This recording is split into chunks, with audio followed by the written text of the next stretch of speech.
बिस्मिल्लाहिर्रहमानिर्रहीम। अस्सलाम वालेकुम स्टूडेंट्स, क्या हाल चाल है आप सब लोगों के। मैं उम्मीद करता हूँ कि आप सब लोग खैरियत से होंगे।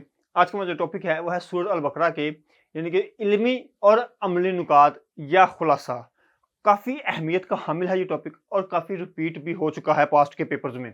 तो आज के टॉपिक में हम ये जो आपकी सबसे अहम तरीन बात है वो ये है कि आपके इल्म में है कि आपकी टेक्स्ट बुक में ये वाले 21 पॉइंट जो लिखे गए हैं, बेसिकली ये सूरह अल बकरा की जो आयात मुबारक हैं वो हैं और डायरेक्टली इनको एक्सप्लेन कर दिया गया है, यानी कि इनको हेडिंग्स या पॉइंट्स की सूरत में एक्सप्लेन नहीं किया गया है। लेकिन मैंने कोशिश की है कि इनको एक्सप्लेन किया जाए हेडिंग्स की सूरत में, ताकि आपको फिंगर टिप्स पर तैयार हो सके। और ये जो जितनी 21 जो आपकी पॉइंट्स हैं, सेंटेंसेस हैं, एक्सप्लेनेशंस हैं, ये बेसिकली क्या है कि ये अल बकरा के जो आयात हैं, ये बेसिकली वो हैं, उनको बयान किया गया है। पेपर में ये जो क्वेश्चन है, ये 2 तरीके से पूछा जा सकता है और पूछा भी जाता है और पूछा भी गया है। पहला तरीका इसका ये है कि वो आपसे पूछता है कि सूरत अल बकरा के इल्मी और अमली नुकात पर जामिया या तफसीलन नोट लिखें। बाज़ दफ़ा एस्पायरेंट्स को या स्टूडेंट्स को कंफ्यूज करने के लिए वो ये कह देता है कि सूरत अल बकरा का जो खुलासा है वो तहरीर करें। अब स्टूडेंट्स ने पढ़े होते हैं इल्मी और अमली नुकात, खुलासा जात की हेडिंग आपकी टेक्स्ट बुक में नहीं है, लेकिन वहां पर ये आप लोग समझते हैं कि ये जो क्वेश्चन है आउट ऑफ सिलेबस आ गया, बट ऐसा नहीं है। यहाँ पर 3 की वर्ड्स हैं या की पॉइंट्स हैं, वो समझने की जरूरत है। फिर हम इसकी एक्सप्लेनेशन पे चलते हैं कि हमें इसकी जो एक्सप्लेनेशन है वो क्या बताती है। सबसे पहले जो कीवर्ड है वो ये है कि इल्मी, यानी कि सूरत अल बकरा की इल्मी नुकात क्या हैं। इल्मी से मुराद है कि किसी चीज को जानना, किसी चीज के बारे में आगाह होना, उसके बारे में इल्म हासिल करना। यानी कि सूरत अल बकरा जो है वो हमें किन चीजों के बारे में आगाह करती है, किन चीजों का इल्म देती है, किन चीजों के बारे में डिफाइन करती है, उसको कहते हैं इल्मी। मोस्टली जो लेक्चरर्स हैं, मोस्टली प्रोफेसर हज़रात है, कहना नहीं चाहिए, बट वो इन की पॉइंट्स को एक्सप्लेन नहीं करते हैं। वो रटालाइजेशन वाला टॉपिक को समझते हैं, इजी समझते हैं, वो रटा देते हैं या कह देते हैं कि ठीक है आप ऐसे ही याद कर लें। जब तक आपके की कॉन्सेप्ट्स क्लियर नहीं होंगे, आपको अच्छे तरीके से किसी भी सब्जेक्ट के टॉपिक पर ग्रिप हासिल नहीं हो सकेगी। तो आपको समझ आ गई कि इल्मी क्या होता है, किसी चीज के बारे में जानना। इसका सेकंड कीवर्ड है अमली। सूरत अल बकरा में जिन चीजों को डिफाइन किया गया है, जिनके बारे में इल्म दिया गया है, जिनके बारे में वजाहत कर दी गई है, जिनके बारे में बात खुलकर की गई है, उसके ऊपर जहां तक हमें इस चीज को समझ आई है, जहां तक हमें पता चला है, हमने कहां तक उस पर प्रैक्टिकली तौर पर अमल किया है। जिस हद तक या जहां तक हम लोगों ने उस पर अमल किया है, उसको अमली कहते हैं। यानी कि ऐसी चीज है जिसके बारे में इल्म हो जाए और बाद में उस पर अमल किया जाए, इसको कहते हैं इल्मी और अमली। बेसिकली इन 2 वर्ड्स में ये बेसिक डिफरेंस है। तो जो थर्ड कीवर्ड है वो है खुलासा। ये आपको मैंने पहले बता दिया है कि पेपर में कंफ्यूज करने के लिए ये जो आपको इल्मी और अमली इन नुकात को स्किप करके वो खुलासा लफ्ज़ इस्तेमाल कर लेता है और स्टूडेंट्स क्या होते हैं, कंफ्यूज हो जाते हैं और वो कहते हैं कि टॉपिक जो है वो आउट ऑफ सिलेबस आ गया है, बट ऐसा नहीं है। तो चलिए इनकी एक्सप्लेनेशन, इनके मेन पॉइंट्स की तरफ चलते हैं। पहला है कि ये आपने सबसे पहले जो सेंटेंस है, जो लाइन लिखी हुई है, आपने एज इट इसको ऐसे ही लिखना है कि सूरत अल बकरा के मुतालिया से जो इल्मी और अमली नुकात या खुलासा के नुकात मालूम होते हैं, उनमें से चंद एक दर्ज झैल हैं। ये सेंटेंस ने आपने एज इट वैसे ही लिखना है। तो अब बात करते हैं 21 पॉइंट्स की। मैंने काफ़ी तहकीक के बाद, काफ़ी सोच विचार के बाद, आप कह लें काफ़ी टाइम लगा के मैंने उन 21 जो सेंटेंस आपकी टेक्स्ट बुक में कोड कर दिए गए हैं, वो आयात मुबारक जो लिख दी गई हैं, उनको शॉर्ट एक फिंगर टिप्स पर वन लाइनर मैंने उनको बनाने की कोशिश की है, ताकि आपको इजी वे से ये याद हो सकें। और लेक्चर के आखिर में मैं आपको 15 सेंटेंस ऐसे बताऊंगा, 15 आयात मुबारक ऐसी बताऊंगा जो आपने याद कर लेंगे। आपको 21 पूरी याद करने की जरूरत नहीं है। आपका जो ये टॉपिक है वो 10 नंबर का है। अगर आप 12 से 15 सेंटेंस आयात मुबारक हेडिंग्स को कोड करते हैं, इट्स इनफ, ये काफी हो जाएगा। ठीक है, तो बजाय इसके कि हम इसकी फर्दर यहाँ पर जो है हेडिंग को एक्सप्लेन करें, वजाहत करें, बताएं, समझाएं, डायरेक्टली इनकी एक्सप्लेनेशन पे चलते हैं। तो आपने जो चीज अपने जहन में रखनी है वो ये है क्या कि सूरत का नाम और नंबर, सूरत का नाम तो आपको याद रह ही जाएगा, बट सूरत का नंबर आपको एक्स्ट्रा वेटेज नंबर दिलवाएगा डेफिनेटली। ये आपने लाजमी तौर पर इसको कवर अप करना है। तो आपने इसको लिखना कैसे है, एज इट ऐसे ही लिखना है जैसे यहाँ पर लिख दिया गया है। ये सारा कुछ आपकी सहूलत के लिए किया जाता है, वरना जस्ट इनको एक अपनी जुबानी तौर पर एक्सप्लेन किया जा सकता है। लेकिन बाज़ दफ़ा ऐसा होता है कि पेपर में बैठे हुए प्रेशर की वजह से, एग्जाम की प्रेशर की वजह से, पेपर की प्रेशर की वजह से क्या होता है कि ये जो चीज़ें होती हैं यहाँ पर से स्किप हो जाती हैं। बट आपने अच्छे तरीके से इनको देखा होगा, समझा होगा, तो इसका नतीजा क्या निकलेगा कि ये आपको भूलेंगी नहीं। आपके जहन में ऐसा होगा जैसे आपके सामने ये लेक्चर ओपन हो गया है माइंड में। तो डायरेक्टली एक्सप्लेनेशन ये है कि आपने क्या करना है, सबसे पहले मेन पॉइंट्स ऐसे, इनको मेन पॉइंट्स को लिखना है, उसके बाद आपने वजाहत करनी है। ये एक बहुत अच्छे एस्पायरेंट की स्टूडेंट की तैयारी का एक पहला कुलीदी नुक्ता, बुनियादी नुक्ता होता है। सबसे पहला इसका पॉइंट है कि ईमान का इजहार है। सूरत अल बकरा में ये बताया गया है कि ईमान का इजहार अमल से होता है जिसमें अवलीन अमल नमाज अदा करना है। और ये सूरत अल बकरा की आयत नंबर क्या है, ये 3 है, 3 है। मैं फिर आपसे कह रहा हूं, ये रेफरेंस आपने हर सूरत में कोड करना है। सिर्फ यही नहीं, हर एक आयत मुबारक के नीचे जो रेफरेंस नंबर दिया गया है आपकी टेक्स्ट बुक में, उसको एज इट वैसे ही कोड कर दिया गया है। आपने डेफिनेटली उसको हर सूरत में कोड करना है। एक्स्ट्रा वेटेज नंबर आपको 100% ये दिलवाएगा। मेन पॉइंट नंबर 2 है कि गुमराह लोगों की निशानियां। सूरत अल बकरा में अल्लाह ताला ने जिन लोगों को गुमराह करने की, यानी कि जिन चीज़ों को या जिन लोगों को गुमराह जो होते हैं उनकी निशानियां बताई हैं, वो देखते हैं। कि सबसे पहले आपने क्या करना है कि ये सूरत अल बकरा की आयत नंबर 26 और 27 में अल्लाह ताला फरमाते हैं कि उन लोगों को गुमराह करता है कौन, अल्लाह ताला, जो अल्लाह ताला के अहद को तोड़ते, अहद कहते हैं वादा करना, प्रॉमिस, उसको तोड़ना, रिश्तेदारों से बुरा सलूक करते और जमीन पर फसाद मचाते हैं। और इसका रेफरेंस है, इसका हवाला है सूरत अल बकरा की आयत नंबर 26 और 27 है। मेन पॉइंट नंबर 3 है कि शैतानी तर्ज अमल। सूरत अल बकरा की आयत नंबर 34 में अल्लाह ताला फरमाते हैं अल्लाह ताला के हुक्म की खिलाफ वर्जी और तकब्बर शैतानी तर्ज अमल है। मेन पॉइंट नंबर 4 है इंसान की अजमत।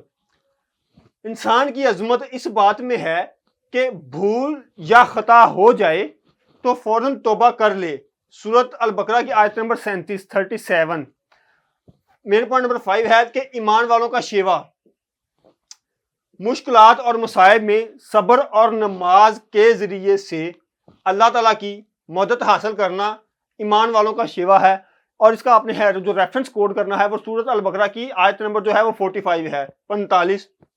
मेन पॉइंट नंबर 6 है साहब ईमान की इलामत। मौत की फिक्र साहब ईमान होने की इलामत है।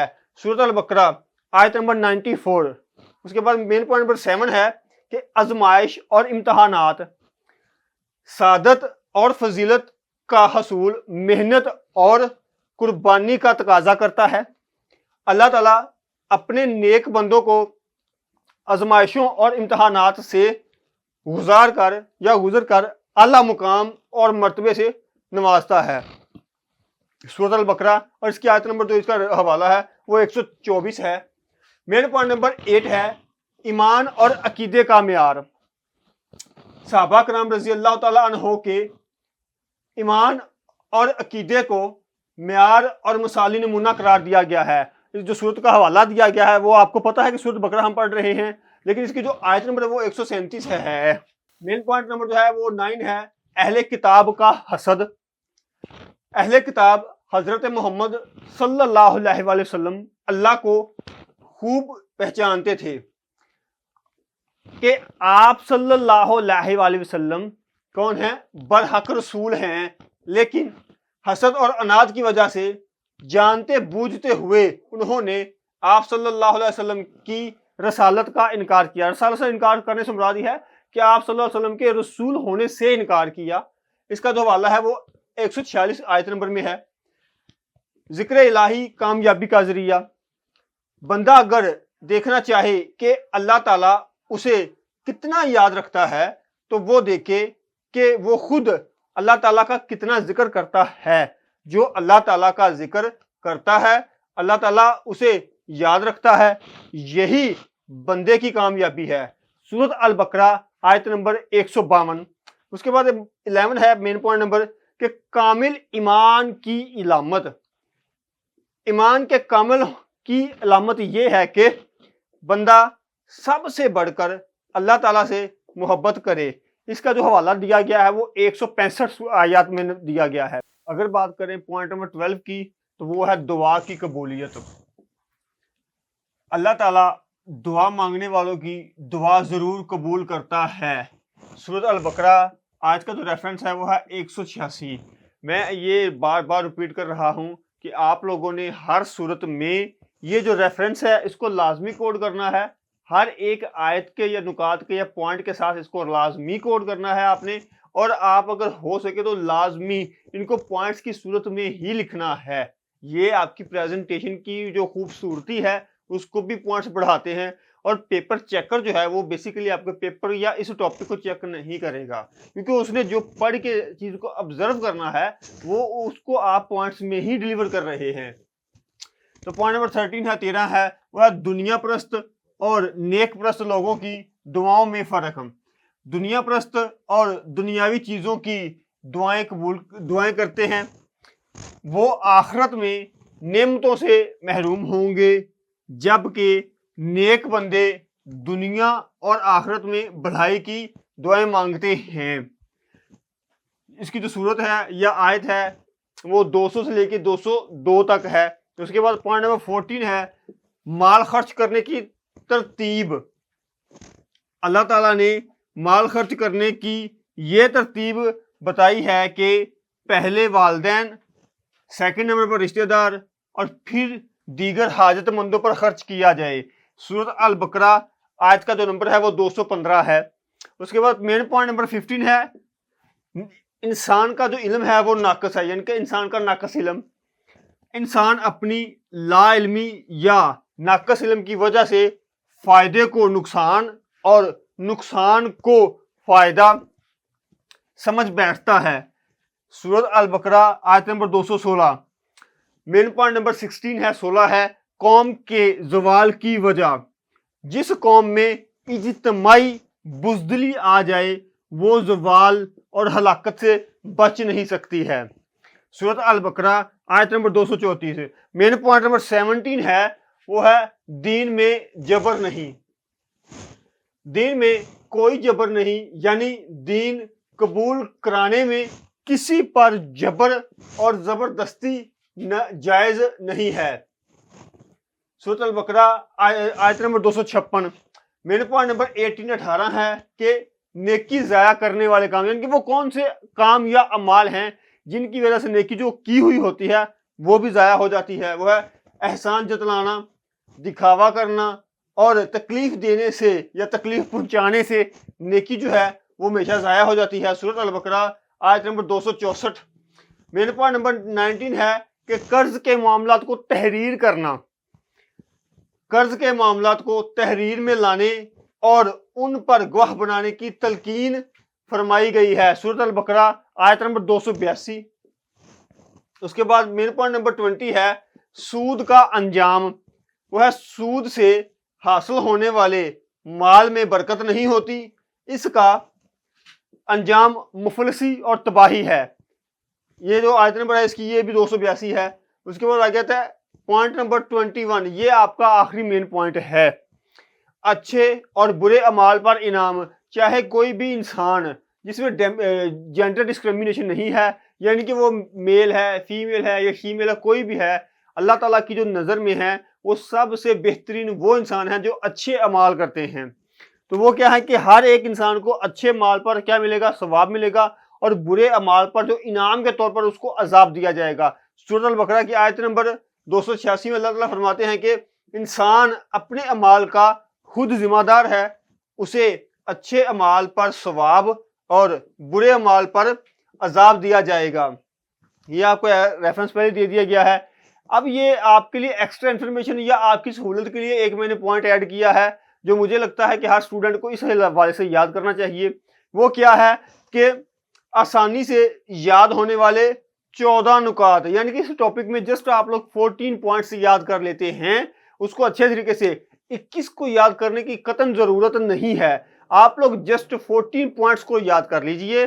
14 नुकात अगर आपको याद हो जाते हैं, आप उसको रट्टा लगा लें, समझ लें, याद कर लें, वो आपकी मर्जी है, वो जो जैसा आपको बेहतर लगता है।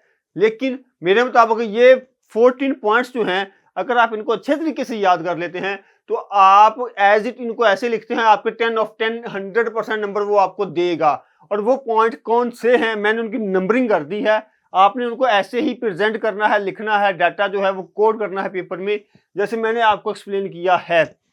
पॉइंट नंबर 1, पॉइंट नंबर 3, 4, 6, 8, 11, 12, 15, 16, 17, 18, 19, 20, 21, ये वो पॉइंट्स हैं जिनको आप एज इट आपको अच्छे तरीके से याद हो जाते हैं विद रेफरेंसेस, तो आपको डेफिनेटली 10 ऑफ 10 इसमें से मार्क्स मिलेंगे। तो मैं उम्मीद करता हूं कि आप लोगों को ये हमारा लेक्चर पसंद आएगा।